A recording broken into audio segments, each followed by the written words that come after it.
পৃথিবীতে দ্বীনে হক প্রচারে বাধা বিপত্তি থাকবে, আসবে, এ কথাই সত্য।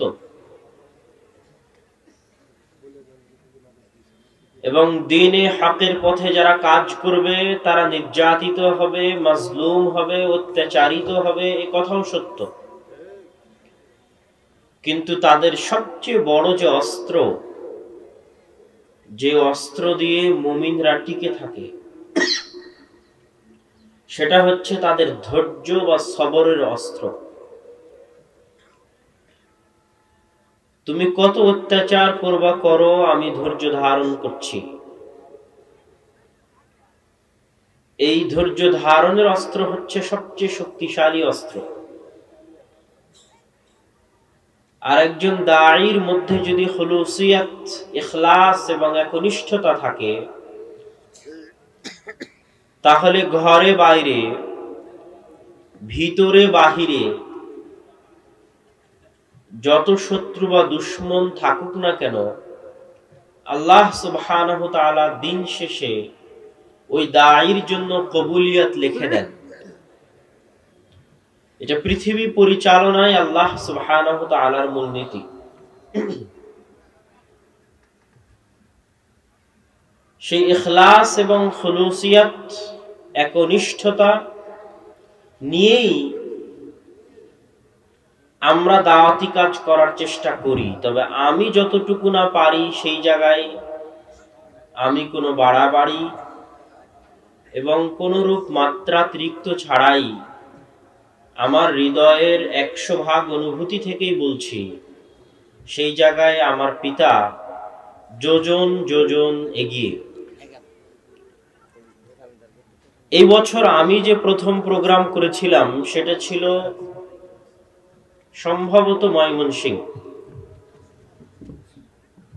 সেই প্রোগ্রামে তারা যেই ঘরে বসার ব্যবস্থা করেছে, সেই ঘরে ছবি মূর্তি রাখা ছিল। নেতার ছবি সম্মানে সবাই রাখে, আর যদি সরকারি স্কুল কলেজ মাদ্রাসা হয় তাহলে রাখতে হয়। তো আমি বললাম যে এখানে তো আসলে আমার থাকা সম্ভব হবে না, আপনারা অন্য একটা ঘরের ব্যবস্থা করেন। এই বলে ঘর থেকে বাহিরে বের হয়ে আসলাম। তারা পরস্পরে আলোচনা করছে যে আরেকটা যে ঘরে বসতে দিবে, বসার মতো, যেখানে আরেকজন আলোচক আছেন, এখন অবস্থান করছেন, সেটাতেও তো এইভাবে ছবি মূর্তি আছে, তো সেখানেও তো নিয়ে যাওয়া যাবে না, তাহলে কি করা যায়? তো তারা আমাকে বোঝানোর চেষ্টা করতেছে যে আপনি বেশিক্ষণ নয়, অল্প কিছুক্ষণ থাকেন, তারপরে দেখি আমরা কিছু একটা করা যায় কিনা। আপনি বাইরে এভাবে বারান্দায় দাঁড়িয়ে আছেন, যেহেতু আমি তাদের মেহমান, তাদেরকে খারাপ লাগবে, কথাই স্বাভাবিক। তখন আমি তাদেরকে একটা কথা বলেছিলাম, ওইটা রেকর্ডেড আছে, কারণ ওই সময় আমার এখানে মাউথপিস অন করা ছিল, বক্তব্য দিতে উঠলে ভিডিও করা হবে, এই জন্য আগেই ক্যামেরাম্যানেরা লাগিয়ে রেখেছিল। তখন আমি তাদেরকে বলেছিলাম, দেখেন আমি বড় কোনো দায়ী নই, বড় কোনো আলেম নই, আর পূর্ণ 100% ইখলাসের সাথে দাওয়াতি কাজ করতে পারি এটা দাবিও করতে পারবো না। আমাদের বয়স অল্প, যুবক মানুষ, জ্ঞানের অভাব, বুদ্ধির অভাব, তাকওয়া পরহেজগারিতার অভাব, ইখলাসের অভাব, সবকিছুর অভাব। কিন্তু একটা জিনিস, সেটা হচ্ছে এই দেশের হাজারো মুসলিম, হাজারো মুসলমানের সন্তান আব্দুর রাজ্জাক বিন ইউসুফের ইখলাস, আব্দুর রাজ্জাক বিন ইউসুফের খুলুসিয়ত, আব্দুর রাজ্জাক বিন ইউসুফের কথার সত্যতা, আব্দুর রাজ্জাক বিন ইউসুফের দাবির অটলতাকে 100-তে 100 অন্তরে বিশ্বাস করে নিজের আমল এবং আকীদা পরিবর্তন করেছে। আমি তার ছেলে হিসেবে দাওয়াতি কাজ করে মানুষের কোনো উপকার করতে পারবো, এই আত্মবিশ্বাস আমার নাই। আল্লাহ দিলে সেটা আল্লাহর ইচ্ছা, কিন্তু আমার আত্মবিশ্বাস নাই। কিন্তু আমি যদি আমার পিতার উপর মানুষের যে আস্থা, মানুষের যে বিশ্বাস, তার তাকওয়া, তার পরহেজগারিতা, তার ইখলাস, তার খুলুসিয়ত, তার দাওয়াতের উপর মানুষের যে আস্থা বিশ্বাস, আমি যদি আজকে এই ঘরে ঢুকি তাহলে ওই আস্থা বিশ্বাসকে বিক্রি করে দেওয়া হবে। আমি দাওয়াতি কাজ করতে না পারলে অন্তত আমার পিতার উপর মানুষের যে আস্থা বিশ্বাস আছে ওইটাকে বিক্রি করতে পারবো না। আমাকে দাওয়াতি কাজ করতে হবে, কে বলেছে? দাওয়াতি কাজ করার আমার দরকার নাই, আমি ঘরে বসে থাকবো। তবুও তো আব্দুর রাজ্জাক বিন ইউসুফের এই বক্তব্য মানুষ শুনবে, আমল করবে, দেখবে। অন্তত ওইটার উপর তো খারাপ কোনো প্রতিক্রিয়া আসবে না যে এই বক্তা এই কথা বলছে, তার ছেলেই দিয়ে কাজ করেছিল। অন্তত এই খারাপ প্রতিক্রিয়া তো আসবে না। এই বলে আমি আমার অটল সিদ্ধান্তের কথা জানিয়ে দিলাম। এইরকম একটা হুবহু ঘটনা এই বছর আর এক জায়গায় ঘটেছে, সেটা এত বিস্তারিত বলতে চাচ্ছি না। তো আজকে আসার সময় মনে হলো কেউ বলছিল যে কোথায় আছি আর কোথাকার কথা বলছি। তো আমি দেখেছি আব্বু মাসুম ড্রাইভার, আমাদের মাসুম ড্রাইভার, তার প্রতি আব্বুর কঠোর থেকে কঠোর নির্দেশনা। আরো দু একজন ড্রাইভারের কথা তুলে আব্বু মাসুম ড্রাইভারকে কঠোর থেকে কঠোর নির্দেশ দেওয়া আছে, তুমি যখন যেখানে থাকবে তখন সেখানকারই কথা বলবে। আমি এবং আমার মামাতো ভাই ওবাইদুল্লাহ আজকে 2 দিন থেকে তার গাড়িতে ছিলাম। তো দুইবারই এরকম ঘটনা ঘটেছে যে আব্বু তাকে কল দিয়ে জিজ্ঞেস করতেছে, মাসুম তুমি কোথায়? আর আমরা ভয়ে আছি যে দেরি হচ্ছে পৌঁছতে, একটু আগ বাড়িয়ে বলি না। যখন আমচত্বরে আছি তখন একটু আগ বাড়িয়ে বলি না যে ভুগরইলে আছি। আমচত্বর থেকে ভুগরইল 1 থেকে 2 কিলোমিটারের বেশি নয়। সমস্যা কি বলতে? এটা আমাদের মনে চাচ্ছে। কেন? আব্বু অপেক্ষা করছে গাড়ির জন্য, আর আমার ভয় হচ্ছে দেরি হলে যদি আব্বু বকে। তো যখন আমার মামাতো ভাই বলেই দিল যে আপনি বলেন যে ভুগরইলের কাছাকাছি, ভুগরইল পার হচ্ছে, কিন্তু যখন মাসুম কল রিসিভ করলো তখন মাসুম বললো যে ওস্তাদ জি আমি আমচত্বরে আছি। ও তখন এক্সাক্ট আমচত্বরেই আছে।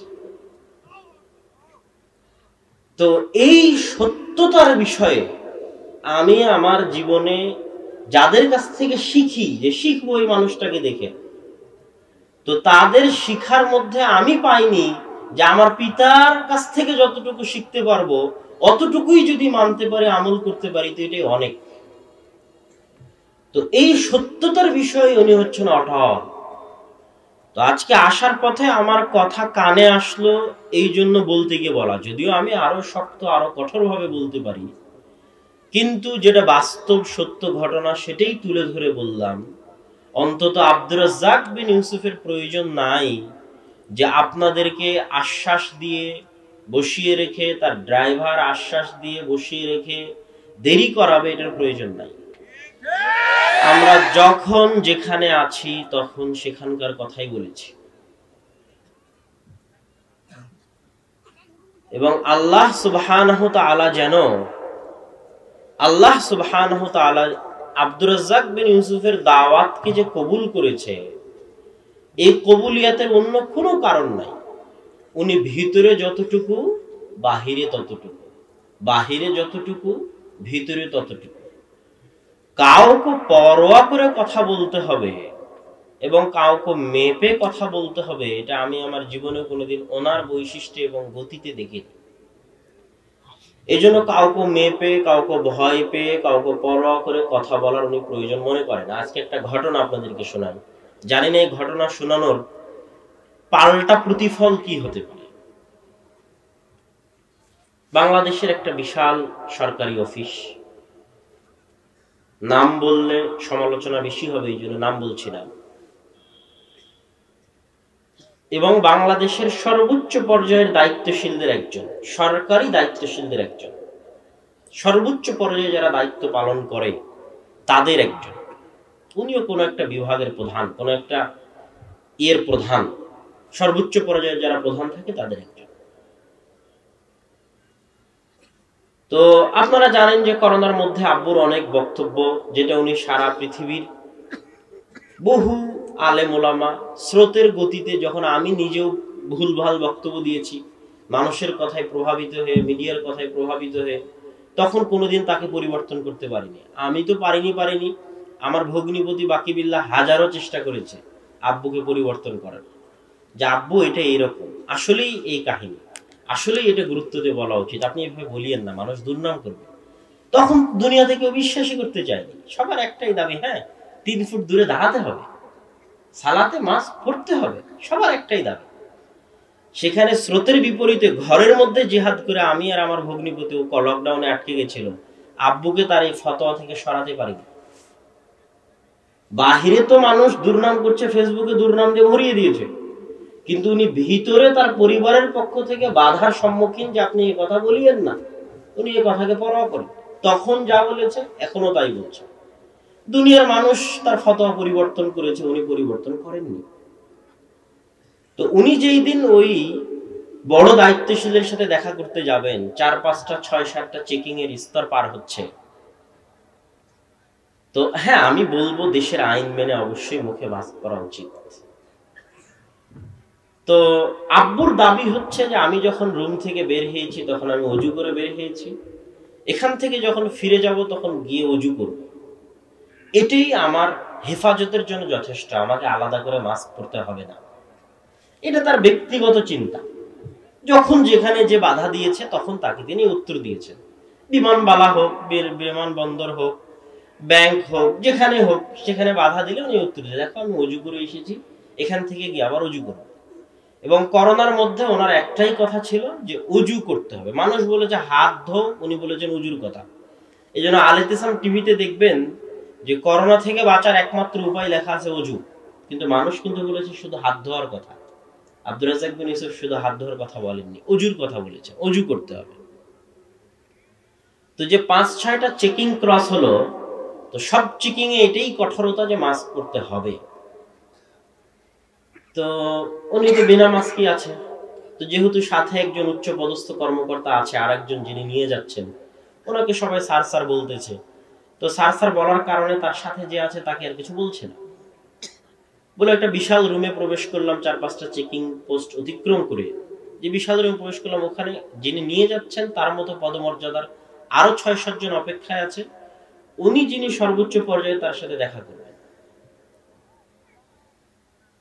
তো সিরিয়াল আব্বুর আগে দিল, ওনার কাছে গিয়ে যখন বলা হলো যে আব্দুর রাজ্জাক বিন ইউসুফ সাহেব আসছেন, ওনাকে আগে নিয়ে আসেন।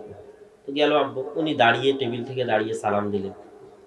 সালাম দিয়ে আমার ধারণা ছিল যে আর 10টা মানুষ যখন এইরকম বড় পর্যায়ের ব্যক্তির সাথে দেখা করে, আর আমি ব্যক্তিগতভাবে হলে অনুনয় বিনয় করে কিছু বলতাম, কিছু অনুরোধ করতাম, কিছু দাবি দেওয়া, কিছু আবদার রাখতাম।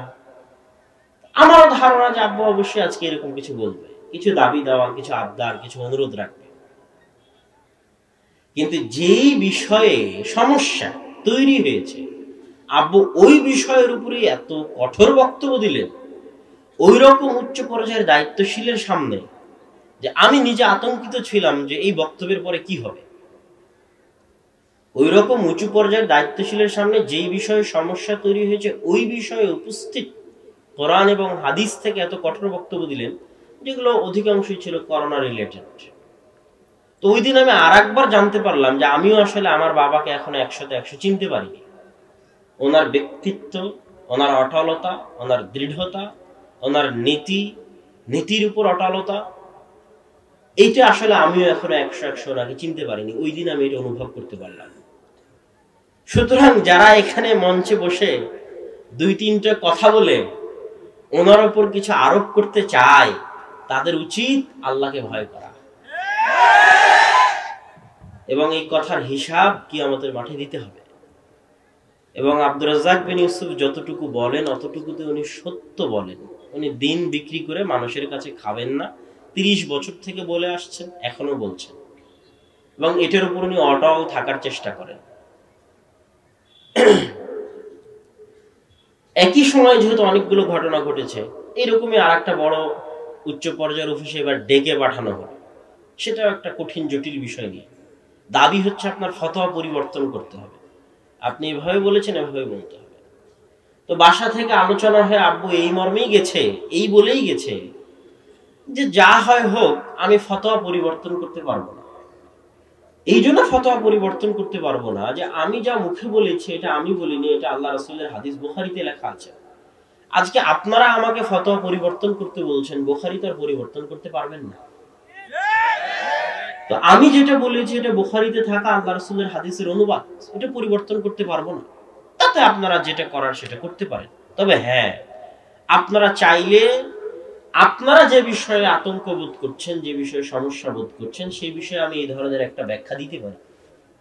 যখন তারা দেখলো যে এরকম কঠিন পরিস্থিতিতেও তার মতো একজন আলেম, আজ থেকে 1300-1400 বছর আগে শুনতাম যে মানুষকে ফতোয়া পরিবর্তন করার দাবি পেশ করা হতো, কিন্তু আজকে আমার জীবদ্দশায় দেখলাম যে এই যুগেও একজন আলেমকে তার ফতোয়া পেশ করার, পরিবর্তন করার দাবি পেশ করা হয়। তো সেই যুগে যেমন আহমদ বিন হাম্বল বলেছিল যে আমার ফতোয়া পরিবর্তন হবে না, তাতে আপনারা জুলুম অত্যাচার যা করেন করেন। ইমাম মালিক বলেছিল আমার ফতোয়া পরিবর্তন হবে না, তাতে আপনারা জুলুম অত্যাচার যা করার করেন। আমি বক্তব্যের মঞ্চে যা বলেছি সেটা মানুষের সামনে পরিবর্তন আমি করতে পারবো না, তাতে আপনারা যা করার করেন। এই নিদর্শন 1400 বছর পরে এই যুগে আমি সচক্ষে দেখেছি, সত্য ঘটনা। এখন বিস্তারিত খুলে বলতে পারছি না, কিন্তু একদিন ইতিহাসে লেখা থাকবে। সুতরাং এই ধরনের মানুষদের জন্য আপনাদের দোয়া করা উচিত। অযথা মন্দ ধারণা করে, ধারণা করে দুটো কথা বলে তার মানের হানি আপনি করতে পারবেন না, আপনি ছোট হয়ে যাবেন। কেন? তুইজ্জু মান তাশা ওয়া তুযিল্লু মান তাশা বিয়াদিকাল খায়র। সম্মান দেওয়ার মালিক তো আপনি নন। ইন্নাল ইজ্জাতা জামিআ। সমস্ত সম্মানের একচ্ছত্র মালিক কে? আল্লাহ। তুইজ্জু মান তাশা, যাকে ইচ্ছা তাকে সম্মান দিন। আল্লাহ যাকে সম্মান দিয়েছেন আপনি যদি তার সম্মান নিয়ে টানাটানি করেন তা আপনি অপমানিত হবেন। বহুজন বহু জায়গায় এরকম অপমানিত হয়েছে, হচ্ছে। সুতরাং অপমানিত হওয়ার প্রয়োজন নাই। ভালো ধারণা রাখবেন, একজন আরেকজনের জন্য দোয়া করবেন। আল্লাহ সুবহানাহু ওয়া তাআলা আমাদেরকে দ্বীনের দায়ীদের জন্য ভালো ধারণা রেখে তাদের জন্য দোয়া করে আল্লাহ সুবহানাহু ওয়া তাআলা যেন তাদের কাজের মাঠ, কাজের ফিল্ডকে সহজ করে দেন, তাদের কাজে যেন বরকত দেন, এই দোয়া করি। আল্লাহুম্মা আমিন। আজকে বলতে বলতে আরেকটা কথাও বলি। এখন যে জায়গা থেকে আসতেছি আমি এবং আপনি, তো যেই জায়গার উপর দিয়ে আমরা হাঁটলাম দুপুরে, এটা একটা সময় আজ থেকে 1 বছর আগে আমার কাছে অসম্ভব রকমের স্বপ্ন ছিল। স্বপ্ন মানুষের এত, স্বপ্ন মানে ঘুমের মধ্যে দেখা স্বপ্ন নয়, বরং মনের স্বপ্ন, যে আসলে এটা কি সম্ভব, এটা কি হতে পারে, এত কঠিন জিনিস হওয়া কি সম্ভব। কিন্তু এত দ্রুত সময়ের মধ্যে এত কঠিন জিনিস এভাবে হবে, এটা আসলে কল্পনা করা যায় না। আপনারা যাবেন, গিয়ে দেখবেন আমি বলছি কি সেই জিনিস। জামিয়া সালাফিয়া রূপগঞ্জ নারায়ণগঞ্জে যখন প্রথম 8-9 বিঘা জমির উপর প্রথম যখন 2013 সালে প্রতিষ্ঠান শুরু হয়, সেখান থেকে আবু ধীরে ধীরে জমি কিনে সেই জায়গাগুলোকে 16 থেকে 20 বিঘা, মোটামুটি 2 প্রতিষ্ঠানই, ডাঙ্গিপাড়া 25 বিঘার উপর এবং এটা মোটামুটি 16-20 বিঘার উপর ছিল। কিন্তু ওই জায়গায় আলাদা মহিলা মাদ্রাসা করা যাচ্ছিল না এবং নাই মহিলা মাদ্রাসা। তবে আব্বুর কষ্ট দেখতাম, উনি মহিলা মাদ্রাসার জন্য অনেক চেষ্টা করে, বিভিন্ন জায়গায় জমি কেনার চেষ্টা করে, কিন্তু কোথাও মহিলা মাদ্রাসার জমি একত্রিত করতে পারে না। এত মহিলা মাদ্রাসার জমি একত্রিত করার জন্য চেষ্টা করলো, জমি একত্রিত করা যে এত কঠিন কাজ আর এটার পিছনে যে কত পরিশ্রম দিতে হয়, এটা আমি তাকে না দেখলে বুঝতাম না। উনি কোনো সময় দালাল দিয়ে কাজ করেন না, তো মানুষের বাড়ি বাড়ি যান, যাদের জমির দরকার উনি নিজে তাদের বাড়ি বাড়ি যান। এটা আপনারা বুঝতে পারবেন না। ওনাকে এখানে দেখছেন বক্তব্য দিচ্ছে, তাই মনে হচ্ছে যে উনি হয়তো স্বাভাবিক জীবন যাপন করছেন না। উনি আসলে একটা জমি জমা করার জন্য এরকম 50টা মালিকের বাড়িতে এরকম 10 বার, 20 বার, 30 বারেরও বেশি যাওয়া আছে জমি নেওয়ার জন্য, অনুরোধ করার জন্য যে জমিটা দিয়ে দেন, এততে দিয়ে দেন, এত দরদাম এততে দিয়ে দেন। তো মহিলা মাদ্রাসার জন্য জমি জমা করার এত চেষ্টা করার পর উনি জমি একত্রিত করতে পারেনি। তখন ছিন্ন ভিন্ন, এখানে কিছু শতক, এখানে এত শতক, এখানে এত শতক, এভাবে জমি কিনেছে, কিন্তু নিজের মন মতো যখন হয়নি, 5 বিঘা 10 বিঘা না হলে উনি প্রতিষ্ঠান মন মতো করতে পারেন না, নিজের মতো, ওনার যেটা চিন্তা ভাবনা। তো উনি এক প্রকার হতাশ ছিলেন। তখন নিবরাসের সব সদস্য তাকে পরামর্শ দিল, আমিও যেহেতু তাদের মধ্যে একজন, আমিও পরামর্শ দিলাম। আপনারা যারা জামিয়া সালাফিয়া রূপগঞ্জ নারায়ণগঞ্জে গেছেন তারা দেখবেন জামিয়া সালাফিয়া রূপগঞ্জ নারায়ণগঞ্জের সামনে বিশাল বিল। কেউ গেছেন? বিশাল বিল আছে না সামনে, বিশাল বিল। তখন সবাই পরামর্শ দিল যে উস্তাদজি এই বিশাল বিল নেওয়া যায় কিনা দেখেন তো। তো আব্বু নিজেও কোনোদিন সাহস করেনি, যদি সাহস করত তাহলে উনি এদিক ওদিক ওই উঁচু বিভিন্ন জায়গায় জমি কেনার চেষ্টা করতো না। ওনার মাথায় এটাই আসতো সামনে বিশাল বিল আছে, এখানে ঢুকালে। কিন্তু উনি কোনোদিন কল্পনা করেনি যে এত বিশাল বিল কি নেওয়া সম্ভব। কত বিঘা জমি হতে পারে তার হিসাব নাই। তো সবাই মিলে যখন ওনাকে উৎসাহ দিল, উনি আল্লাহর উপর ভরসা করে যখন বিলে নামলেন, জমি নিতে যখন শুরু করলেন, গত প্রায় 1-1.5-2 বছর যাবত উনি বিলের জমি কিনছেন। কিনতে কিনতে কিনতে কিনতে কিনতে কিনতে কিনতে যেখানে প্রতিষ্ঠানের শেষ সীমানা ছিল, সেখান থেকে বিলের ওই মাথায় রাস্তা আছে, ওই রাস্তাকে মেন ফ্রন্ট করা হবে মর্মে ওই রাস্তা পর্যন্ত জমি কিনা ঠেকাতে হবে। এই জমিগুলো কিনতে যে কত কষ্ট, টাকার কথা না হয় বাদেই দিলাম, কিন্তু এমনি শারীরিক এবং মানসিক পরিশ্রম এটা বেহিসাব।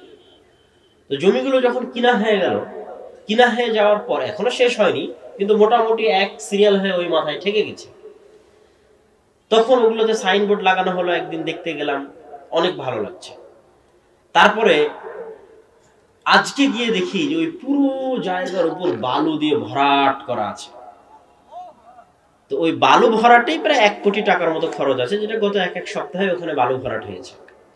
তো এখন জামিয়া সালাফিয়ার বিল্ডিং থেকে হাঁটা শুরু করলে ওই রাস্তার মাথা পর্যন্ত যেতে 1-1.5 কিলোমিটার হবে।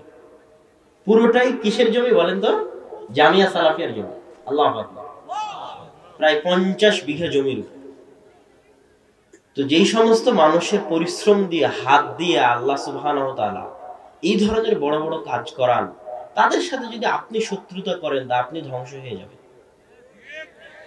কে ধ্বংস করবে বলেন তো? আল্লাহ ধ্বংস করে। আজ না হয় কাল, না হয় পরশু ধ্বংস হবেনই হবে। কেন? এরা তো তাদের পুরো জীবনটা আল্লাহ এবং আল্লাহ রাসূলের দ্বীনের জন্য ব্যয় করে দিয়েছে।